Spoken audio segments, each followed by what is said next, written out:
Hello दोस्तों, मैं अभिषेक शर्मा आपका हार्दिक स्वागत करता हूं बाजीराव नर्सिंग एकेडमी के ऑनलाइन प्लेटफॉर्म पर। और आज अपन डील करने जाने हैं वेंटिलेटर के बारे में। वेंटिलेटर क्या होता है, दिखने में कैसा होता है, उसका यूज कैसे किया जाता है।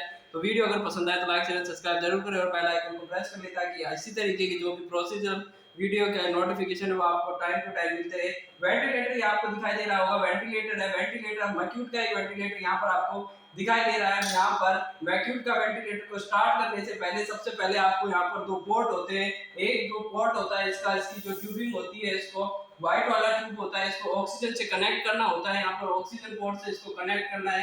एक ट्यूब होती है इसमें ब्लैक कलर की, जिसमें की जो नॉर्मल एयर आती है वहां से इसको पोर्ट से कनेक्ट करके इसकी जो लाइन होती है ऑक्सीजन लाइन की, उनको दोनों को कनेक्ट किया जाता है। और इसके जो भी सर्किट में इसको कनेक्ट करके इसको ऑन करते हैं। ऑन करने के लिए यहाँ पर पीछे इसका ऑन ऑफ का बटन होता है, तो इसकी जो स्क्रीन होती है यहाँ से इसको प्रेस करके इसको घुमाया जा सकता है। और यहाँ पर देखिए दोस्तों, यहाँ पर एक आपको बटन दिखाई दे रहा होगा। इस बटन को जैसे ही आप ऑन ऑफ करते हैं, इसके बाद में इसको जैसे ही आप यहाँ पर आकर के इसको प्रेस करोगे तो यहाँ पर इसके बाद में आपका वेंटिलेटर होगा वो स्टार्ट हो जाएगा, ऑन मोड में आ जाता है। इसके बाद में जैसे ही इसको थोड़ी देर बाद में आप देखेंगे कि ये अपने आप स्टार्ट होने लग जाएगा।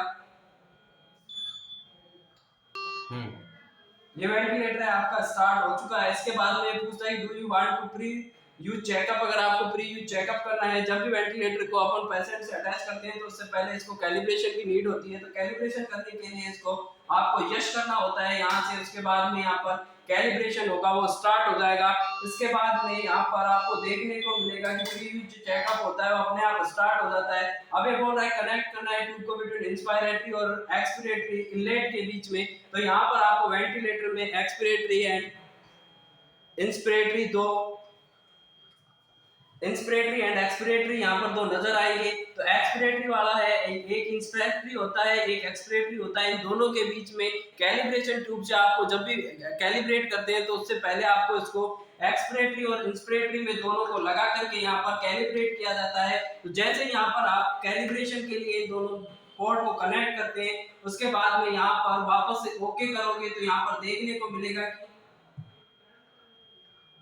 इंटरनल टेस्ट था वो पास हो गया। उसके बाद में बैरोमीटर टेस्ट आता है वो पास है। उसके बाद में गैस की सप्लाई थी यहाँ पर इंस्पिरेटरी और एक्सपिरेटरी को जैसे ही आप कनेक्ट करोगे उसके बाद में ये धीरे धीरे one step by step internal leakage test होता है। इसमें प्रेशर ट्रांसड्यूसर देखने को मिलेगा, सेफ्टी वाल्व टेस्ट होता है, O2 सेल होती है, फ्लो ट्रांसड्यूसर टेस्ट होता है, बैटरी स्विच टेस्ट होता है, पेशेंट सर्किट का टेस्ट होता है, उसमें अलार्म टेस्ट का टेस्ट होता है। इतने सारे टेस्ट करने के बाद में ये अपने आप कैलिब्रेट हो जाएगा। इसको कैलिब्रेट करने के बाद में इसमें जो ट्यूबिंग्स होती है उस ट्यूबिंग्स को इंस्पिरेटरी और एक्सपिरेटरी में इसको कनेक्ट कर दिया जाता है। तो कनेक्ट करने के बाद ये ट्यूबिंग है, इस ट्यूबिंग को जैसे ही पूरी तरीके से ये कैलिब्रेट होगा, कैलिब्रेशन के बाद में इसकी जो सिलिकॉन का जो ट्यूबिंग होती है, सिलिकॉन की ट्यूबिंग से इसको पेशेंट साइड में कनेक्ट करते हैं। और यहाँ पर ये ह्यूमिडिफायर होता है, तो ह्यूमिडिफायर से यहाँ पर एक ह्यूमिडिफायर लगाया जाता है। तो यहाँ पर इसको ह्यूमिडिफायर में लगाने के लिए यहाँ पर इसको यहाँ पर प्रेस का बटन होता है, प्रेस करके इसको यहाँ पर इस तरीके से कुछ लगाया जाएगा। उसके बाद में यहाँ पर इसका यहाँ से आप इसमें डिस्टिल वाटर डालना रहता है। डिस्टिल वाटर डालने के बाद ये ट्यूब्स होती है, इसको यहाँ पर कनेक्ट किया जाएगा। तो यहाँ पर इसमें गाइड वायर डालना पड़ता है। गाइड वायर डाल करके जैसे इसमें आप हीटिंग वायर डालोगे, हीटिंग वायर डालने के बाद पेशेंट साइड से इसको यहाँ पर कनेक्ट किया जाता है। यहाँ पर एक वाटर टैपिंग का चैम्बर पाया जाता है, जहाँ पर जो भी इसमें वाटर की ड्रॉप आती है वो यहाँ पर आकर के इसमें कलेक्ट होती जाती है। तो इसके बाद में जैसे इसको कनेक्ट करके और पूरी तरीके से इसको वेंटिलेटर सर्किट से वाई कनेक्टर में कनेक्ट करके पेशेंट की जो एंडोट्रेकियल ट्यूब होती है, एंडोट्रेकियल ट्यूब के साथ में इसको कनेक्ट कर देते हैं। तो यहाँ पर आपका जो टेस्ट है वो चल रहा है। टेस्ट होने के बाद में वेंटिलेटर की सेटिंग्स के बारे में हाँ, तो ये जैसे ही इसको आप ऑन करोगे उसके बाद में सभी ये अपना कैलिब्रेट हो जाता है। कैलिब्रेट होने के बाद में आप यहाँ पर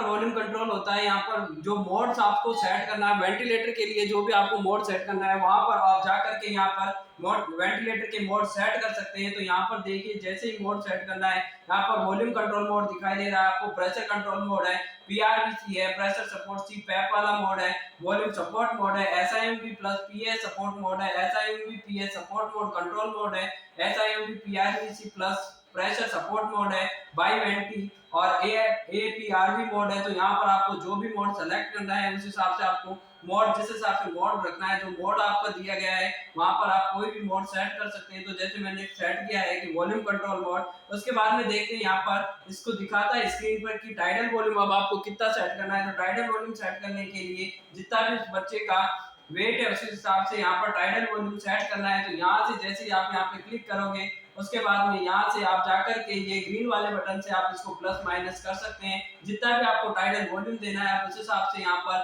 सेट कर सकते हैं। जैसे मैंने सेट किया है यहाँ पर अभी टाइडल वॉल्यूम 500 सेट किया है। तो इसके बाद में इसको प्रेस करना है, ये 500 टाइडल वॉल्यूम यहाँ पर आपका सेलेक्ट हो गया। उसके बाद में अगर रेस्पिरेटरी रेट की बात करते हैं तो रेस्पिरेटरी रेट भी यहाँ पर आप सेट कर सकते हैं। जितनी आपको रेस्पिरेटरी रेट रखनी है उस हिसाब से वेंटिलेटर की वो यहाँ पर सेट कर सकते हैं। तो जैसे मैंने यहाँ पर 20 रेट सेट कर ली है। उसके बाद में पीप सेट करते हैं, पॉजिटिव एंड एक्सपिरेटरी प्रेशर यहाँ पर आपको कितना रखना है उस हिसाब से यहाँ पर आप जाकर के उसी तरीके से जितना भी आपको 7, 8, 10 जितना भी रखना है आप यहाँ पर सेलेक्ट कर सकते हैं। तो जैसे मैंने यहाँ पर सेलेक्ट किया है, पीप है वो 10 रखा है। उसके बाद में O2 कनेक्शन की बात करते हैं कि ऑक्सीजन का कितना परसेंट आप ऑक्सीजन सैचुरेशन देना चाहते हो परसेंट को। तो यहाँ पर अगर आपको ज्यादा ही सीरियस वाला कंडीशन है जिसमें कि बिल्कुल उसका रेस्पिरेटरी डिस्ट्रेस में है बच्चा, या फिर किसी तरीके का उसका डायफ्राम है वो बिल्कुल लंग्स कोलैप्स हो चुके हैं, उस स्थिति में अगर आपको देना है तो यहाँ पर जब भी वेंटिलेटर से कनेक्ट करते हैं तो मैक्सिमम इसको आपको कनेक्ट कर सकते हैं। तो यहाँ पर मैक्सिमम यहाँ पर 100% ऑक्सीजन सैचुरेशन देखने को मिलेगा। 100% यहाँ पर FiO2 दे सकते हैं। तो FiO2 होगी यहाँ पर मैक्सिमम आप 100% तक दे सकते हो। और जब भी आप कनेक्ट करते हैं वेंटिलेटर से ऐसे पर्सन जिनको की बहुत ज्यादा रिक्वायरमेंट होती है FiO2 की, तो उनमें 100% ऑक्सीजन का सैचुरेशन बनाए रखने के लिए यहाँ पर FiO2 100% कर दिया। उसके बाद में देखते हैं आई ratio, inspiratory and expiratory ratio के बारे में। तो यहाँ पर इंस्पिरेटरी और एक्सपिरेटरी रेशियो को भी आप चेंज कर सकते हैं। इस हिसाब से आई रेशियो, ई रेशियो का यहाँ पर देखने को मिलेगा। उसके बाद में इंस्पिरेटरी और आपका ये वाला भी इसको कनेक्ट कर सकते हैं, इंस्पिरेटरी राइज कर सकते हैं इसको यहाँ से। तो सभी को यहाँ से आपको ग्रीन बटन से जाकर के इसको कंट्रोल कर सकते हो। उसके बाद में जब भी आप सेलेक्ट कर लोगे जो भी आपने सेट किया है डाटा, अब यहाँ पे आपको एक्सेप्ट करना है कि जहाँ पर एक्सेप्ट करोगे तो जो भी आपने सेट किया है उस हिसाब से वेंटिलेटर उसकी जरूरत के हिसाब से या अपने आप जो भी डिलीवर करना होता है वो डिलीवर करता रहता है। अब यहाँ पर आपको देखने को मिलेगा कि यहाँ पर अलग अलग सेटिंग्स में अलग अलग एज ग्रुप के अनुसार अलग अलग तरीके का यहाँ देखने को मिलेगा। अगर पर्सन एडल्ट है तो यहाँ पर आपको एडल्ट सेट करना है, इन्फेंट है तो आप इन्फेंट पे सेट करोगे, और अगर NIV पर देना है, नॉन इन्वेजिव वेंटिलेटर वाला देना है, बाई पैप से लगा करके देना है तो NIV वाले पे देखना है, और इन्वेजिव वेंटिलेशन देना है अगर एंडोट्रेकियल ट्यूब से या ट्रैकियोस्टोमी ट्यूब से अगर आपको वेंटिलेशन देना है तो वहां पर इन्वेजिव वेंटिलेटर पर जाकर के यहाँ पर क्लिक करना है और यहाँ पर सेट करना होता है, या तो एडल्ट होगा या इन्फेंट होता है। पीडिया वाला इसमें एक्चुअली ऑप्शन में नहीं आता है, तो पीडिया वाला भी जो होता है उसको अडल्ट में ही यहाँ पर काउंट करते हैं। तो यहाँ पर पूरा जो भी आपने सेटिंग किया था वो सेटिंग देखिए। यहाँ पर जैसे अपन ने FiO2 40 रखा है तो यहाँ पर 40 आ गया, और यहाँ से इसको प्लस माइनस कर सकते हैं। जो इसका फर्स्ट बटन होता है वो FiO2 के लिए होता है, यहाँ पर व्हाइट कलर का बटन देखने को मिल रहा है, और ये व्हाइट कलर का बटन होता है फर्स्ट, वो FiO2 के लिए होता है। अब जैसे जैसे मैं इसको टर्न करूंगा यहाँ पर FiO2 बढ़ता हुआ चला जाएगा। इसके बाद में सेकंड जो इसका बटन होता है वो पीप के लिए होता है। अगर पॉजिटिव एंड एक्सपिरेटरी प्रेशर को यहाँ पर आपको कंट्रोल करना है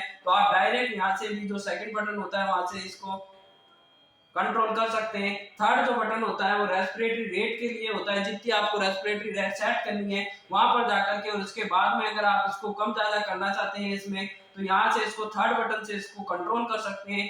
फोर्थ जो बटन होता है वो प्रेशर अब वो पीप के प्रेशर अब वो पीप होता है। यहाँ पर जब भी आप प्रेशर अब वो पीप पे क्लिक करोगे तो यहाँ से जो फोर्थ नंबर का बटन होता है वहां पर ये इसको प्लस माइनस कर सकती हैं। इसके बाद में यहाँ पर एडिशनल वैल्यू दी गई है तो एडिशनल वैल्यू में जाकर के भी आप यहाँ पर इसकी सेटिंग को चेंज कर सकते हैं। इसके बाद में देखिए यहाँ पर एक छोटा वाला बटन दिए हुए होते हैं, 4 बटन होते हैं इसमें। स्टार्ट ब्रीथ, जो ब्रीथ को स्टार्ट करना है तो अगर आप यहाँ से स्टार्ट करोगे तो ब्रीथ स्टार्ट हो जाती है। O2 ब्रीथ, जब भी अपन सक्शन करते हैं तो सक्शन करने से पहले 2 से 3 मिनट के लिए पेशेंट को प्री ऑक्सीजनेट करते हैं और वहां पर FiO2 100% करके उसको सैचुरेशन दिया जाता है ताकि उसको हाइपोक्सिया ना हो, और जो भी उसकी जो हाइपोक्सिया की वजह से कार्डियक अरेस्ट हो सकता है। तो उसको प्रिवेंट करने के लिए और हाइपोक्सिया को प्रिवेंट करने के लिए सक्शनिंग करने से पहले वहां पर 100% ऑक्सीजन का फ्लो दिया जाता है। तो उसके बाद में एक्सपिरेटरी होल्ड, अगर आप एक्सपिरेशन को होल्ड करना चाहते हैं या इंस्पायरेटरी होल्ड करते हैं तो यहाँ से जो बटन होते हैं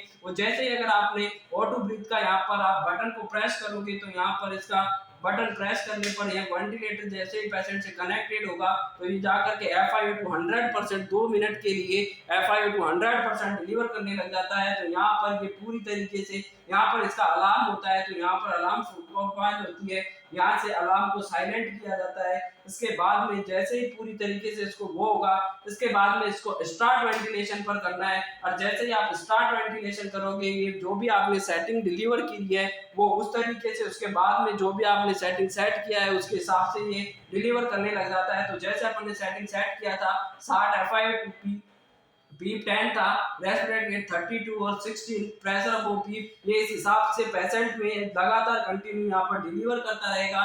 और यहाँ पर देखिए ये ग्राफ होता है वो मेंटेन होता जाता है।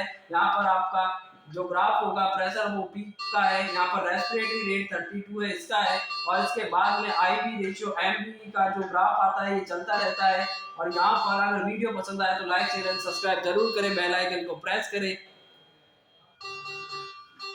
और आपके नए सर और हमारे फैकल्टी मेंबर राजेश सर का बहुत बहुत हार्दिक स्वागत है। ये आपको MSN पढ़ाया करेंगे, MSN वाले सर के नाम से फेमस हो जाएंगे। तो अगर वीडियो पसंद आया तो इसी तरीके के जो भी वीडियो की नोटिफिकेशन है उन पाने के लिए बेल आइकन को प्रेस कर ले और चैनल को सब्सक्राइब कर ले और मैक्सिमम दोस्तों तक इसको शेयर कर दे। धन्यवाद। जय हिंद जय भारत। मिलते हैं आपसे अगले वीडियो में नए टॉपिक के साथ। तब तक के लिए जय हिंद जय भारत। नेक्स्ट वीडियो देखने के लिए और लाइक एंड सब्सक्राइब कीजिए। ज़्यादा से ज़्यादा नई चीज़ें देखने को मिलेगी आपको इस चैनल पे। और बहुत सारे को धन्यवाद।